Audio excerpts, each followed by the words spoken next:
Okay, hi guys, and welcome to the show. And today we are reviewing another Orient watch. It's been quite a while since we took a look at Orient, and I have to say I had no intention of reviewing this particular watch. It was lent in by my good friend Greg, who's lent in numerous watches to the channel, and I was so taken by this watch, I thought, well, you know what, let's review it, let's talk about it, because I think it does offer a hell of a lot for the money. It's an absolutely striking watch. Not perfect, but we'll get to that in just a moment. Now, of course, before I get into this review, I have to do wristwatch check, and I'm keeping it retro today. I've been binge watching season 2 of Stranger Things, so I had to put the classic F91W on.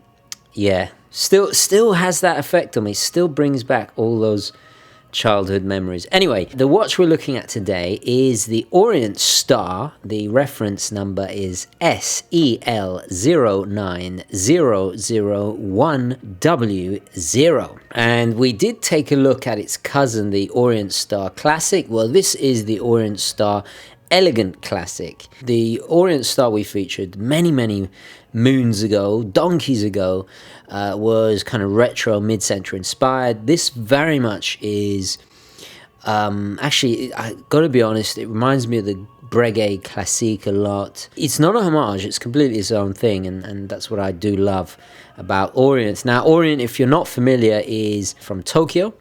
They were founded in 1950. They are now owned by the Seiko Epson Corporation. They pretty much are, I guess, an entry-level enthusiast brand. They're typically kind of overshadowed a little bit by the Japanese big boys like Citizen and Seiko, obviously. And yes, we are joined by the NYPD, as we always are. Anyway, so let's get the basic specifications and dimensions out of the way, and then we'll look at it a bit closer.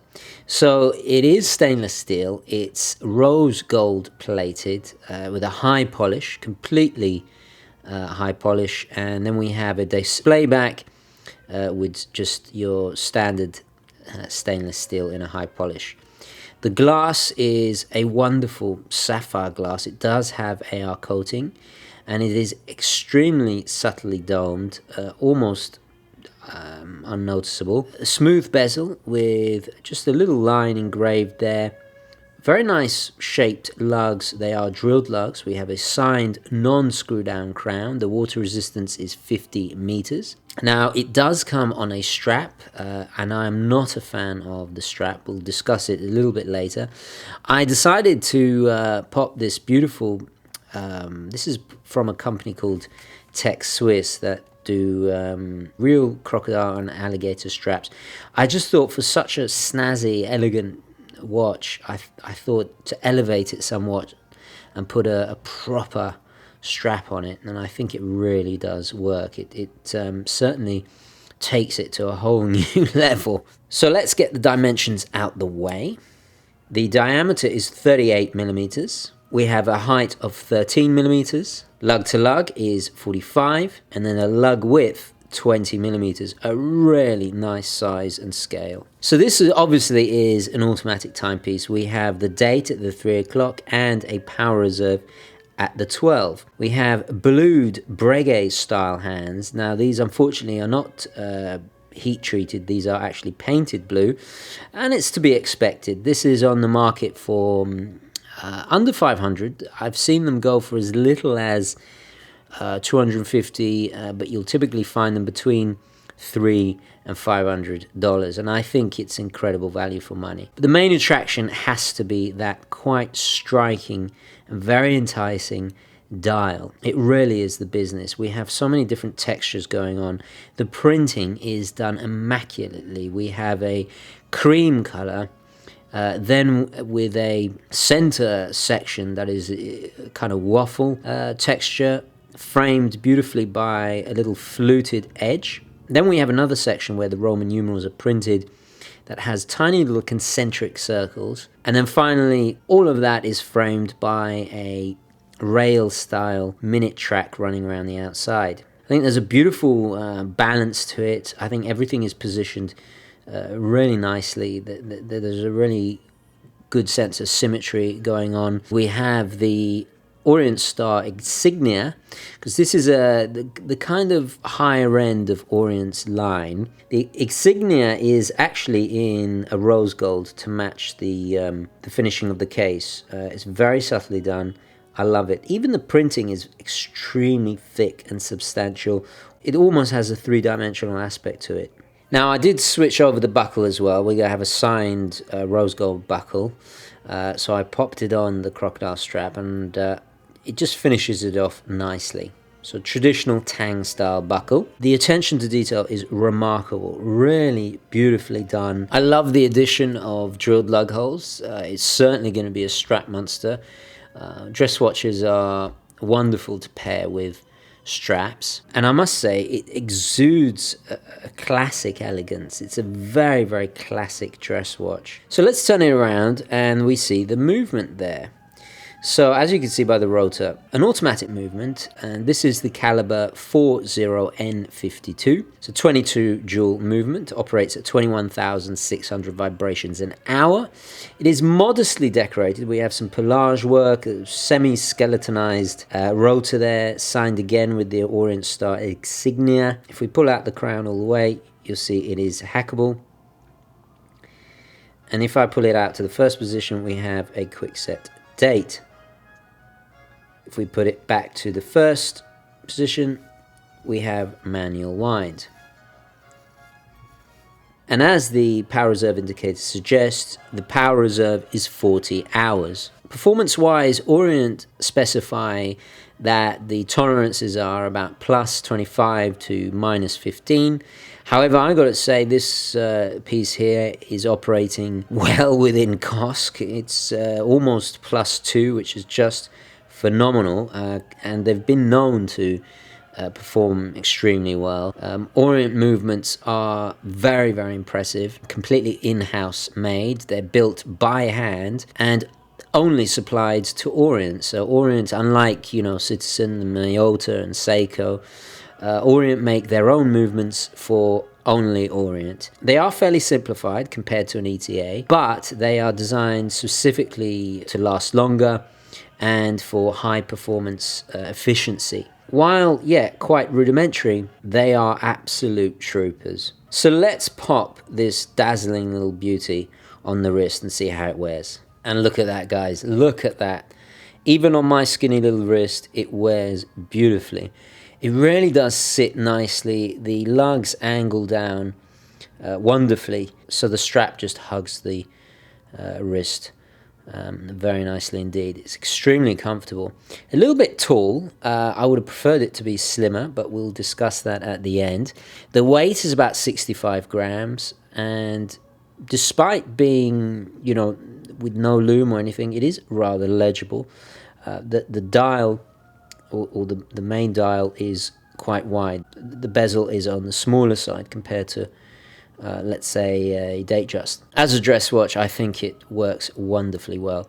Anyway, let's take it off the wrist and summarize the watch. So let's discuss the positives first. Well, first of all, I think it's a really affordable way to get traditional watchmaking. The fact that it's completely in-house, an automatic movement made by hand, you're getting something usually attributed to much higher price tag is phenomenal. The fact that it's discontinued will make it even more desirable as they start running low.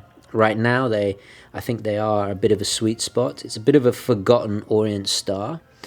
I also feel aesthetically its traditional looks with the Romans, that kind of Breguet Classique styling, the little nods to the Patek Calatrava 3802. It's timeless. It's timeless elegance.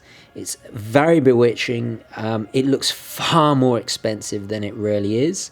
And to back it all up, you're getting performance, something that is reliable. It's going to be extremely affordable to maintain. It does exactly what it's supposed to do. It's almost the perfect dress watch. Almost. And we'll get into negatives in just a moment. Even at this price range, you can be proud of it. you can hand it down to the next generation. The finishing, everything is done seamlessly well.